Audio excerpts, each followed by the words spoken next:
আসসালামু আলাইকুম প্রিয় শিক্ষার্থী, আপনাদের সবাইকে স্বাগত জানাচ্ছি, অভিনন্দন জানাচ্ছি। আমাদের আজকের বিষয়টি খুব ইন্টারেস্টিং যে আমাদের ভালো রেজাল্ট করতে হলে কি দরকার।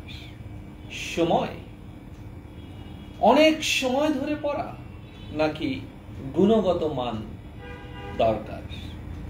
আমাদেরকে অনেক শিক্ষার্থী জিজ্ঞেস করে, আচ্ছা ভালো রেজাল্ট করতে গেলে কত ঘন্টা পড়তে হবে।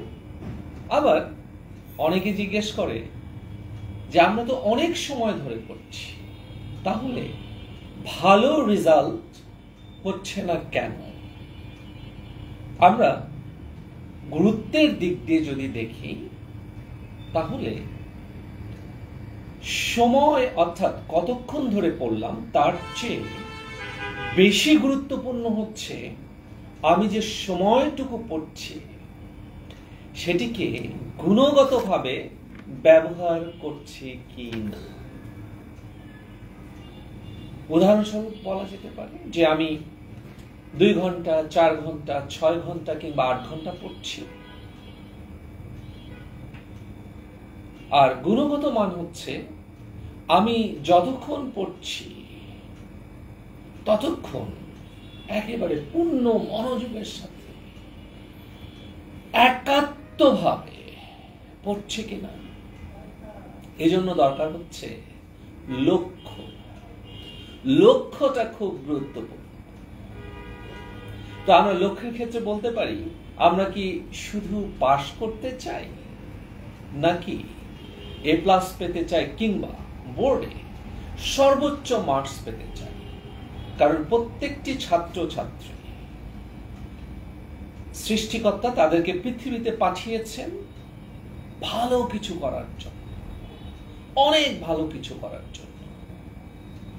আমরা যদি আমাদের লক্ষ্যটাকে স্থির করতে পারি যে আমি বোর্ডে সর্বোচ্চ মার্কস পাব, এবং লক্ষ্যটা যদি হয় পাস, তাহলে আপনার বেশি পড়ার দরকার নেই।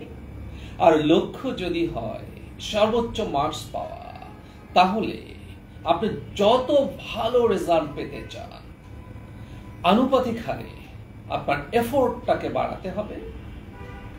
এবং আপনি যখন আপনার এফোর্ট বাড়াবেন, লক্ষ্য ঠিক করে ফেলবেন, তখন আমাদের মনোযোগ দিতে হবে আমি যে পড়াটা পড়ছি সেটাকে আয়ত্ত করতে পারছি কিনা, নাকি মনের মধ্যে থেকে হারিয়ে যাচ্ছে।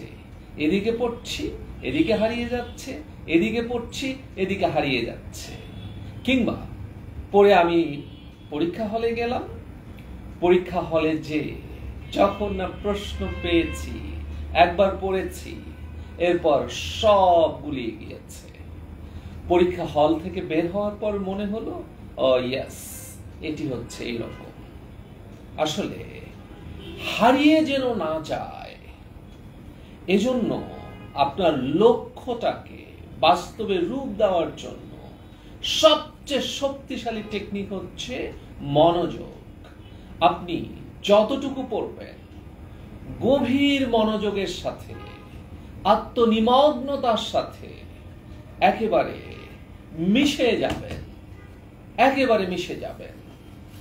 এবং এই মনোযোগ যত ক্ষিপ্র হবে, মনোযোগ যত কনডেন্সড হবে, আপনি তত এগিয়ে যাবেন। আর মনোযোগ যখন ভালো হবে, আপনার পড়া আয়ত্ত করার ক্ষেত্রে যে 3টি বিষয় মূলত, এটি হচ্ছে আমি ঠিকভাবে বুঝতে পারছি, পড়াটাকে আমার চোখের বন্ধ করে আয়ত্ত করতে পারছি, মানে হচ্ছে বুঝতে পারছি।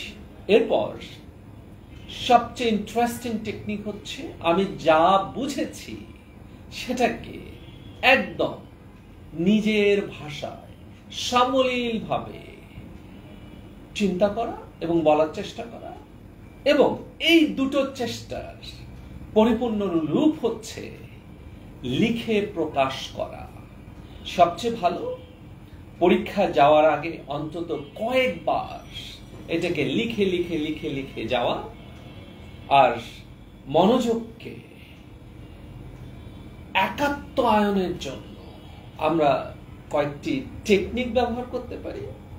আমরা আমাদের কাজগুলো ছোট ছোট ভাবে ভাগ করতে পারি এবং সময়গুলোকে, সারাদিন আমার যে সময়টা থাকবে, ছোট ছোট ছোট ছোট আকারে ভাগ করতে পারি।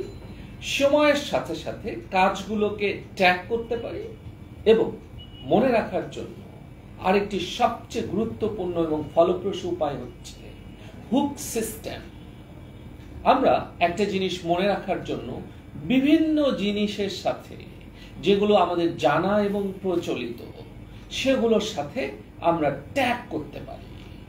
এছাড়া আমরা আরো যা করতে পারি সেটি হচ্ছে চেয়ার টেবিলে বসলাম, বসার পরে একেবারে হাত পা কোনো কিছু না নাড়িয়ে পরিপূর্ণভাবে অ্যাক্টিভলি আমার মনোযোগটাকে বয়ে নিরবিচ্ছিন্নভাবে দেওয়ার চেষ্টা করা। 2 হচ্ছে টেবিলটাকে এমন ভাবে সাজানো আমার মনোযোগ নষ্ট করবে এমন কোনো কিছু না রাখা। এবং অনেকেই আছে আমাদের ছাত্রছাত্রীরা, তারা বলে যে আমরা যখন হেডফোন দিয়ে গান শুনতে শুনতে অঙ্ক করি তখন ব্রেন খুলে যায়। আসলে এটি না করতে পারলে খুবই ভালো। আর কিছুক্ষণ পর পর আমরা আমাদের ব্রেক নিতে পারি, যাতে করে আমাদের মনোযোগটাকে আমরা ধরে রাখতে পারি। এছাড়া আমার পছন্দ, অপছন্দ, সহজ সাবজেক্ট, কঠিন সাবজেক্ট, এগুলোকে ছোট ছোট করে ভাগ করে আমার মনোযোগ যখন সবচেয়ে বেশি থাকে সেখানে কঠিন সাবজেক্টগুলো পড়া, মনোযোগ যখন কমে যাবে সেখানে অপেক্ষাকৃত সহজ সাবজেক্টগুলো পড়া, এভাবেও করতে পারি। আর আধুনিক বিশ্বে এবং শিক্ষা বিজ্ঞানে সবচেয়ে গুরুত্বপূর্ণ টেকনিক হচ্ছে মেডিটেশন। মেডিটেশন কি করবে?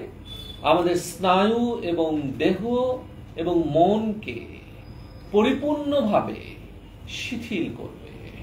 আমাদের মনের যে বিক্ষিপ্ততা পড়ার আগে, আমাদের মনের যে হারিয়ে যাওয়া, এই হারিয়ে যাওয়া মেডিটেশন কি করবে?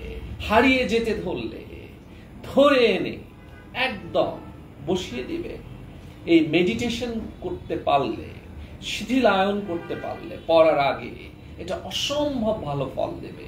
আমরা একটু টেস্ট করে দেখতে পারি যে আমরা পড়ার আগে যে আধা ঘন্টা একটা শিথিলায়ন মেডিটেশন করে নিব, আমি নিশ্চিতভাবে বলতে পারি যে অন্যদিন মেডিটেশন না করে আপনি 2 ঘন্টায় যত পড়েছেন সেই পড়াটি আপনি অপেক্ষাকৃত অনেক কম সময়ে পড়তে পারবেন। আমরা মেডিটেশনের লিংক দিয়ে দিচ্ছি, আপনারা ইজিলি শিথিলায়ন মেডিটেশন করতে পারেন। এছাড়া যারা আপনার দৈনন্দিন পড়াটাকে আত্মপর্যালোচনার মধ্যে নিয়ে আসতে পারেন যে আমার সময় বাড়বে না, আমার সময় ঠিক থাকবে, কিন্তু আমি কম সময়ে কিভাবে পড়াশোনাটাকে আত্মস্থ করতে পারবো, সেই বিষয়টাকে আমরা পরিপূর্ণভাবে নিতে চাই। এজন্য আমাদের শিক্ষার্থী মেডিটেশন আছে, যে মেডিটেশনটি সারাদিন যা পড়েছি আরো কত ভালোভাবে আগামীকাল পড়তে পারবো, সেটার একটা কম্প্যারিজন। তো আমরা সবশেষে বলতে চাই যে পড়ার সময় একটি বিষয় আমরা থাকতে চাই। এখানে আমরা মাল্টিটাস্কার হতে চাই না, আমরা একটি বিষয়ে পূর্ণ মনোযোগ দিতে চাই, আমাদের মনটাকে পয়েন্টেড করতে চাই, সেন্ট্রালাইজ করতে চাই। তাহলেই অনেক কম সময় পড়ে খুব ভালো রেজাল্ট করা সম্ভব। তা আমরা সবাই দোয়া করছি পরম করুণাময় আমাদের প্রত্যেকটা ছাত্রছাত্রীকে লক্ষ্য নির্ধারণ করে, সাবজেক্ট আয়ত্ত করে, মনোযোগের সাথে সর্বোচ্চ ভালো করার জন্য আপ্রাণ চেষ্টা করার তৌফিক দান করুন পরম করুণাময়। সবাই ভালো থাকবেন, সুস্থ থাকবেন। আসসালামু আলাইকুম।